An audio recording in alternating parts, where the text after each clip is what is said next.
क्या आप यकीन करेंगे कि एक पेड़ इंसानों को जिंदा निगल सकता है? ये कोई मनगढ़ंत कहानी नहीं, बल्कि उत्तर प्रदेश के धनौली गांव में घटी एक सच्ची घटना है।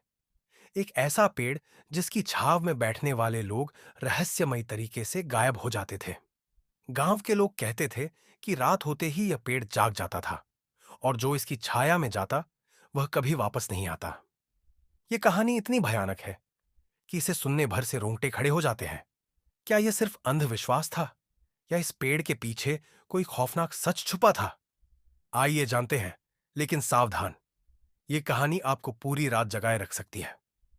कहानी: नरभक्षी पेड़ का आतंक।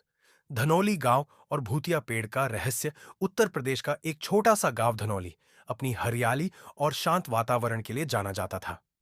लेकिन इस गांव में एक जगह थी जहां गांव वाले जाने से डरते थे। गांव के बाहर खड़ा विश्वट वृक्ष, यानी मौत का पेड़। गांव के बुजुर्गों का कहना था कि कई साल पहले इस पेड़ के नीचे बैठने वाले कई लोग रहस्यमयी तरीके से गायब हो गए थे। जब किसी को ढूंढने की कोशिश की जाती, तो उनके कपड़े और जूते पेड़ के नीचे पड़े मिलते, लेकिन इंसान का कोई नामो निशान नहीं होता था। गांव वालों ने कई बार इस पेड़ को कटवाने की कोशिश की, लेकिन जब भी कोई लकड़हारा पेड़ काटने जाता, अगली सुबह वह या तो पागल हो जाता या फिर उसकी मौत हो जाती। धीरे धीरे गांव वालों ने इसे काटने का विचार ही छोड़ दिया और इस पेड़ को शापित मान लिया। 2019 में गांव में कुछ नौजवान लड़के आए जो शहर से पढ़ाई करने के बाद गांव लौटे थे। वे इस तरह की कहानियों पर यकीन नहीं करते थे। रवि, दीपक, अमित और सूरज ने इस डर को अंधविश्वास मानते हुए इस परखने का फैसला किया। अगर सच में इस पेड़ में कोई आत्मा है, तो हमें खुद इसे देखना चाहिए, रवि ने कहा। हाँ, चलो, आज रात पेड़ के पास जाकर देखते हैं, दीपक ने हंसते हुए जवाब दिया। लेकिन गांव के बुजुर्गों ने उन्हें रोकने की कोशिश की। बेटा, तुम नहीं जानते कि तुम क्या करने जा रहे हो। अगर तुम वहां गए तो वापस नहीं आओगे। लेकिन युवाओं ने इसे महज डराने की कोशिश समझा और फैसला किया कि वे आधी रात को उस पेड़ के नीचे रात बिताएंगे। रात के ठीक 12 बजे चारों दोस्त टॉर्च और मोबाइल लेकर उस पेड़ के पास पहुंचे। चारों ने अपने मोबाइल कैमरे ऑन किए और वीडियो रिकॉर्डिंग शुरू कर दी। जैसे ही वे पेड़ के पास पहुंचे, अजीब चीजें होने लगीं। हवा अचानक बंद हो गई, टॉर्च की रोशनी झपकने लगी, मोबाइल के नेटवर्क चले गए, ठंडी लहर शरीर में दौड़ गई। अमित ने हंसते हुए कहा, अरे कुछ भी नहीं है यहां, सब फालतू की बातें हैं। लेकिन तभी सूरज ने पेड़ की एक टहनी को अजीब तरीके से हिलते हुए देखा, जैसे कोई उसमें बैठा हो। भाई, वो क्या है? सूरज ने डरते हुए पूछा। और अगले ही पल एक डरावनी चीख पूरे जंगल में गूंज उठी। पेड़ की टहनियां अचानक तेजी से हिलने लगी, जैसे किसी को पकड़ने के लिए बढ़ रही हो। रवि ने देखा कि अचानक पेड़ की एक मोटी टहनी अमित के पैरों में लिपट गई और उसे ऊपर उठाने लगी। अमित चीख पड़ा, मुझे बचाओ, ये पेड़ मुझे खींच रहा है। रवि, दीपक और सूरज ने उसे पकड़ने की कोशिश की, लेकिन ऐसा लगा कि कोई अदृश्य शक्ति अमित को ऊपर खींच रही थी।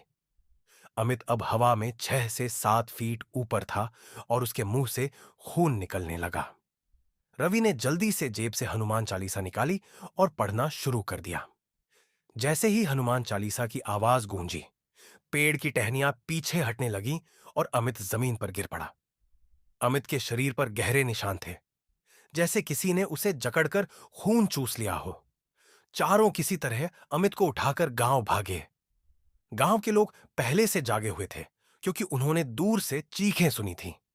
गांव के तांत्रिक ने कहा, इस लड़के को उस नरभक्षी पेड़ ने पकड़ लिया था।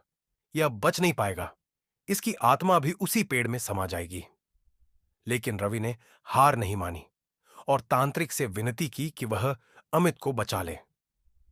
तांत्रिक ने कहा, अगर इसे बचाना है तो इसे सूरज निकलने से पहले गांव से बाहर ले जाना होगा। चारों दोस्त मिलकर अमित को गाड़ी में डालकर गांव से बाहर ले गए। लेकिन सुबह के 4 बजे जैसे ही गाड़ी गांव की सीमा से बाहर निकली, अमित ने एक लंबी सांस ली और उसकी मौत हो गई। लेकिन सबसे डरावनी बात यह थी कि जब वे वापस गांव लौटे, तो देखा कि पेड़ की टहनियों पर खून के छींटे थे और पेड़ का रंग पहले से भी ज्यादा गहरा और काला हो गया था। उस घटना के बाद गांव वालों ने फैसला किया कि उस पेड़ को पूरी तरह जला दिया जाए। तांत्रिक ने कहा, अगर यह पेड़ नहीं जलाया गया तो यह फिर से जीवित हो जाएगा और गांव के दूसरे लोगों को खा जाएगा। अगले दिन पूरे गांव ने उस पेड़ को घेर कर आग लगा दी।